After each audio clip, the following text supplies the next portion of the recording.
The May moon shone bright upon the private boarding house of Mrs. Murphy. By reference to the almanac, a large amount of territory will be discovered upon which its rays also fell. Spring was in its heyday, with hay fever soon to follow. The parks were green with new leaves and buyers for the western and southern trade. Flowers and summer resort agents were blowing, the air and answers to Lawson were growing milder. Hand organs, fountains and pinochle were playing everywhere. The windows of Mrs. Murphy's boarding house were open. A group of boarders were seated on the high stoop upon round, flat mats like German pancakes. In one of the second-floor front windows, Mrs. McCaskey awaited her husband. Supper was cooling on the table. Its heat went into Mrs. McCaskey. At 9, Mr. McCaskey came. He carried his coat on his arm and his pipe in his teeth, and he apologized for disturbing the boarders on the steps as he selected spots of stone between them on which to set his size 9, width Ds. As he opened the door of his room, he received a surprise. Instead of the usual stove lid or potato masher for him to dodge, came only words. Mr. McCaskey reckoned that the benign May moon had softened the breast of his spouse. "I heard ye," came the oral substitutes for kitchenware. "You can apologise to riff-raff of the streets for setting your unhandy feet on the tails of their frocks. But ye'd walk on the neck of your wife the length of a clothesline without so much as a kiss-me-fut. And I'm sure it's that long from rubbering out the windy for ye and the victuals cold, such as there's money to buy after drinking up your wages at Gallagher's every Saturday evening, and the gas man here twice today for his." "Woman," said Mr. McCaskey, dashing his coat and hat upon a chair, "the noise of ye is an insult to me appetite. When ye run down politeness, ye take the mortar from between the bricks of the foundations of society. 'Tis no more than exercising the acrimony of a gentleman when ye ask the descent of ladies blocking the way for stepping between them. Will ye bring the pig's face of ye out of the windy and see to the food?" Mrs. McCaskey arose heavily and went to the stove. There was something in her manner that warned Mr. McCaskey. When the corners of her mouth went down suddenly like a barometer, it usually foretold a fall of crockery and tinware. "Pig's face, is it?" said Mrs. McCaskey, and hurled a stewpan full of bacon and turnips at her lord. Mr. McCaskey was no novice at repartee. He knew what should follow the entree. On the table was a roast sirloin of pork, garnished with shamrocks. He retorted with this, and drew the appropriate return of a bread pudding in an earthen dish. A hunk of Swiss cheese accurately thrown by her husband struck Mrs. McCaskey below one eye, when she replied with a well-aimed coffee pot full of a hot, black, semi-fragrant liquid. The battle, according to courses, should have ended. But Mr. McCaskey was no 50-cent table d'hote. Let cheap bohemians consider coffee the end, if they would. Let them make that faux pas. He was foxier still. Finger bowls were not beyond the compass of his experience.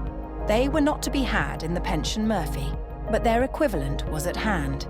Triumphantly, he sent the granite-ware wash-basin at the head of his matrimonial adversary. Mrs. McCaskey dodged in time. She reached for a flat iron, with which, as a sort of cordial, she hoped to bring the gastronomical duel to a close.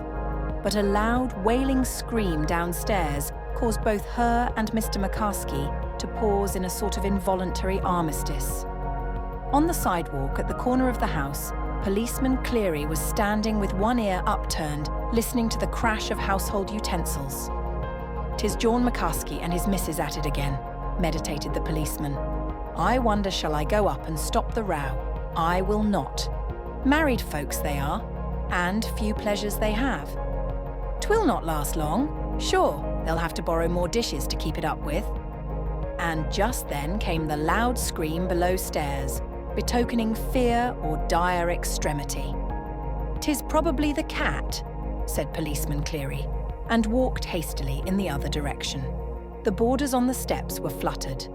Mr. Toomey, an insurance solicitor by birth and an investigator by profession, went inside to analyse the scream. He returned with the news that Mrs. Murphy's little boy, Mike, was lost. Following the messenger, out bounced Mrs. Murphy, £200 in tears and hysterics, clutching the air and howling to the sky for the loss of £30 of freckles and mischief. Bathos, truly. But Mr. Toomey sat down at the side of Miss Purdy Millinery, and their hands came together in sympathy. The two old maids, Mrs. Walsh, who complained every day about the noise in the halls, inquired immediately if anybody had looked behind the clock. Major Grigg, who sat by his fat wife on the top step, arose and buttoned his coat. "The little one lost," he exclaimed. "I will scour the city." His wife never allowed him out after dark, but now she said, "Go, Ludovic," in a baritone voice. "Whoever can look upon that mother's grief without springing to her relief has a heart of stone." "Give me some 30 or 60 cents, my love," said the Major. "Lost children sometimes stray far. I may need car fares." Old man Denny, hall room 4th floor back, who sat on the lowest step, trying to read a paper by the street lamp, turned over a page to follow up the article about the carpenters' strike. Mrs. Murphy shrieked to the moon, "Oh, Mike, for Gord's sake, where is me little bit of a boy?" "When d'ye see him last?" asked old man Denny, with one eye on the report of the Building Trades League. "Oh," wailed Mrs. Murphy, "'twas yesterday, or maybe 4 hours ago. I don't know. But it's lost he is, me little boy Mike. He was playing on the sidewalk only this morning. Or was it Wednesday? I'm that busy with work, 'tis hard to keep up with dates. But I've looked the house over from top to cellar, and it's gone he is. Oh, for the love of Hyven." Silent, grim, colossal, the big city has ever stood against its revilers. They call it hard as iron. They say that no pulse of pity beats in its bosom. They compare its streets with lonely forests and deserts of lava. But beneath the hard crust of the lobster is found a delectable and luscious food. Perhaps a different simile would have been wiser. Still, nobody should take offence. We would call no one a lobster without good and sufficient claws. No calamity so touches the common heart of humanity as does the straying of a little child. Their feet are so uncertain and feeble. The ways are so steep and strange. Major Griggs hurried down to the corner and up the avenue into Billy's place. "Gimme a rye high," he said to the servitor.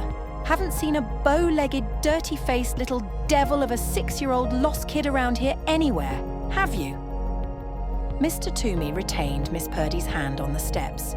"Think of that dear little babe," said Miss Purdy, "lost from his mother's side, perhaps already fallen beneath the iron hoofs of galloping steeds. Oh, isn't it dreadful?" "Ain't that right?" agreed Mr. Toomey, squeezing her hand. "Say I start out and help look for "Perhaps," said Miss Purdy, "you should. But, oh, Mr. Toomey, you are so dashing, so reckless. Suppose in your enthusiasm some accident should befall you, then what?" Old man Denny read on about the arbitration agreement with one finger on the lines. In the 2nd floor front, Mr. and Mrs. McCaskey came to the window to recover their second wind. Mr. McCaskey was scooping turnips out of his vest with a crooked forefinger, and his lady was wiping an eye that the salt of the roast pork had not benefited. They heard the outcry below and thrust their heads out of the window. "'Tis little Mike is lost," said Mrs. McCaskey in a hushed voice. "The beautiful little trouble-making angel of a gossoon." "The bit of a boy mislaid," said Mr. McCaskey, leaning out of the window. "Why, now that's bad enough, entirely. The childer they be different. If 'twas a woman I'd be willing, for they leave peace behind 'em when they go." Disregarding the thrust, Mrs. McCaskey caught her husband's arm. "John," she said sentimentally, "Mrs. Murphy's little boy is lost. 'Tis a great city for losing little boys. 6 years old he was. John, 'tis the same age our little boy would have been if we had had one 6 years ago." "We never did," said Mr. McCaskey, lingering with the fact. "But if we had, John, think what sorrow would be in our hearts this night, with our little Phelan run away and stolen in the city nowheres at all." "Ye talk foolishness," said Mr. McCaskey. "'Tis Pat, he would be named, after me old father in Cantrim." "Ye lie," said Mrs. McCaskey without anger. "Me brother was worth 10 dozen bog-trotting McCaskeys. After him would the bye be named. She leaned over the windowsill and looked down at the hurrying and bustle below. "John," said Mrs. McCaskey softly, "I'm sorry I was hasty wid ye." "'Twas hasty puddin', as ye say," said her husband, "and hurry up turnips and get a move on your coffee." "'Twas what ye could call a quick lunch, all right, and tell no lie." Mrs. McCaskey slipped her arm inside her husband's and took his rough hand in hers. "Listen at the cryin' of poor Mrs. Murphy," she said. "'Tis an awful thing for a bit of a bye to be lost in this great big city. If 'twas our little Phelan John, I'd be breaking me heart." Awkwardly, Mr. McCaskey withdrew his hand, but he laid it around the nearing shoulder of his wife. "'Tis foolishness, of course," said he roughly, "but I'd be cut up some myself if our little Pat was kidnapped or anything. But there never was any childer for us. Sometimes I've been ugly and hard with ye, Judy. Forget it." They leaned together and looked down at the heart drama being acted below. Long they sat thus. People surged along the sidewalk, crowding, questioning, filling the air with rumours and inconsequent surmises. Mrs. Murphy ploughed back and forth in their midst, like a soft mountain down which plunged an audible cataract of tears. Couriers came and went. Loud voices and a renewed uproar were raised in front of the boarding house. "What's up now, Judy?" asked Mr. McCaskey. "'Tis Mrs. Murphy's voice," said Mrs. McCaskey, harking. "She says she's after finding little Mike asleep behind the roll of old linoleum under the bed in her room." Mr. McCaskey laughed loudly.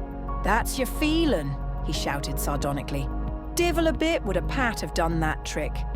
If the bye we never had is strayed and stole by the powers, call him Phelan and see him hide out under the bed like a mangy pup."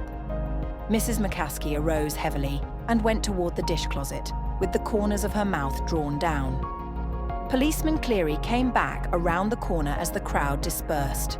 Surprised, he upturned an ear toward the McCaskey apartment, where the crash of irons and chinaware and the ring of hurled kitchen utensils seemed as loud as before. Policeman Cleary took out his timepiece. "By the deported snakes," he exclaimed, "John McCaskey and his lady have been fighting for an hour and a quarter by the watch. The missus could give him £40 weight, strength to his arm." Policeman Cleary strolled back around the corner. Old man Denny folded his paper and hurried up the steps, just as Mrs. Murphy was about to lock the door for the night.